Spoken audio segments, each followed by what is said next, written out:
You think modern medicine is strange? Wait until you hear about the cures that were worse than the disease, a time when doctors, shrouded in black robes, didn't just operate on you. They consumed parts of you. We're not talking about a sip of wine for courage. We're talking about a belief so powerful, so deeply ingrained, that physicians and patients alike would drink fresh, warm blood from the dying, hoping to steal their vitality.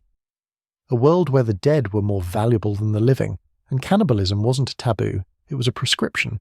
This isn't a horror movie. This is the real, gruesome history of medieval medicine. And by the end of this video, you will understand the twisted logic that led surgeons and healers to believe that the essence of life was found in the fluids of the recently deceased. Forget everything you know about healing. This story ends not with recovery, but with a descent into medical madness. Comment below, would you rather face the plague with a modern doctor or a medieval one? The medieval world was a landscape of bizarre and brutal remedies. When you got sick, your doctor wouldn't reach for an antibiotic. They would consult the stars, examine the colour and even the taste of your urine, and most famously, they would bleed you.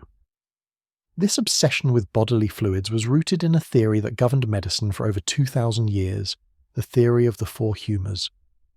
Ancient Greek and Roman physicians like Hippocrates and Galen believed the body was filled with four essential liquids: blood, phlegm, yellow bile, and black bile.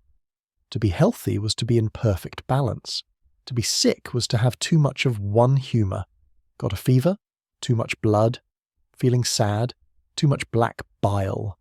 The solution was simple and direct. Remove the excess, and since blood was considered the most dominant humour, the most common treatment for almost everything was bloodletting. Now here's where the story takes a darker turn. The belief in blood's power wasn't just about removing it, it was also about consuming it. This wasn't a practice invented by medieval surgeons, it had ancient roots. In ancient Rome, spectators at gladiatorial games would rush into the arena to drink the blood of the fallen, believing they could absorb the warrior's strength and vitality. This practice was especially considered a cure for epilepsy. The twisted logic was that since the gladiator died in a state of peak physical health, their blood was a potent, life-giving elixir. This belief survived the fall of Rome and festered in the medical imagination of the Middle Ages. The idea was simple. Life is in the blood, so to fight death, you needed more life. Let's be clear, this wasn't some fringe back-alley practice. It was a form of medicine. The Swiss physician Paracelsus, a towering figure of the Renaissance, believed that the best medicine for man was man himself. He argued that the vital spirits of a person were strongest at the moment of a sudden violent death, trapping their life force within the body. This meant the most potent medicine came from the young and healthy who died unexpectedly, namely executed criminals. Throughout the medieval and early modern periods, it was common for people, often the sick and the elderly, to gather at public executions. Armed with cups, they would pay the executioner to collect the fresh, warm blood flowing from the condemned. It was believed that drinking this blood could cure epilepsy, restore youth, and transfer the strength of the deceased to the drinker. While men were prized for their vitality, the focus wasn't exclusively on blood. This was an era of corpse medicine, where nearly every part of the human body was considered a potential cure. Human fat, rendered human fat, was rubbed on joints to treat arthritis and gout. Powdered skulls. Ground-up human skull was a popular remedy for headaches and dizziness, a gruesome example of the like-cures-like theory. Mummy powder. The most prized ingredient was mumia, a powder made from ground-up Egyptian mummies. Originally, the term referred to a natural bitumen or asphalt with supposed healing properties, but a mistranslation in the 12th century led Europeans to believe the power came from the mummified bodies themselves. This sparked a lucrative centuries-long trade where apothecaries sold powdered mummy as a cure-all for everything from coughs and inflammation to nosebleeds. When the supply of real mummies ran short, fraudsters would create counterfeit versions using the desiccated corpses of criminals or the poor.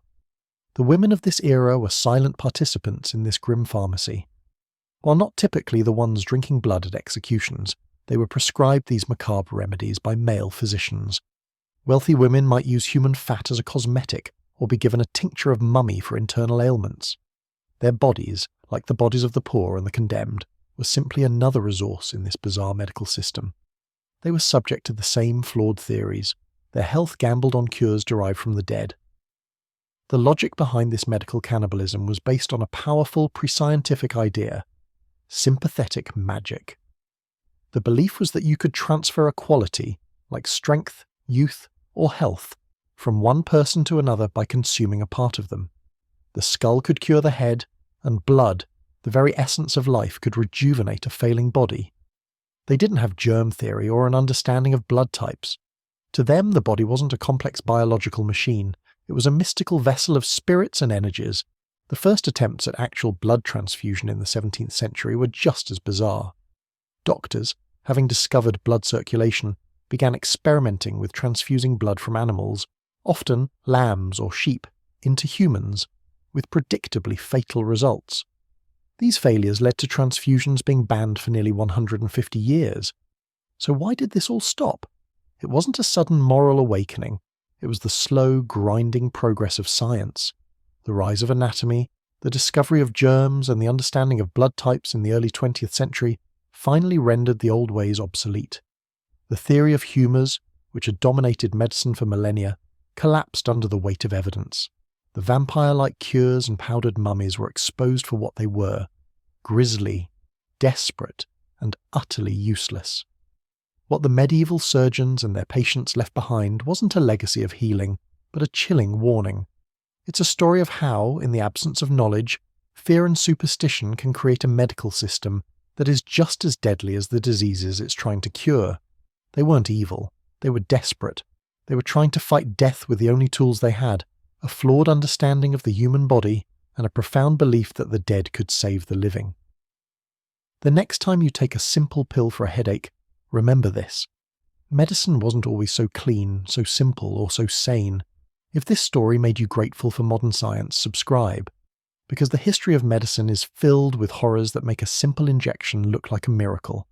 And we have so many more scars to uncover.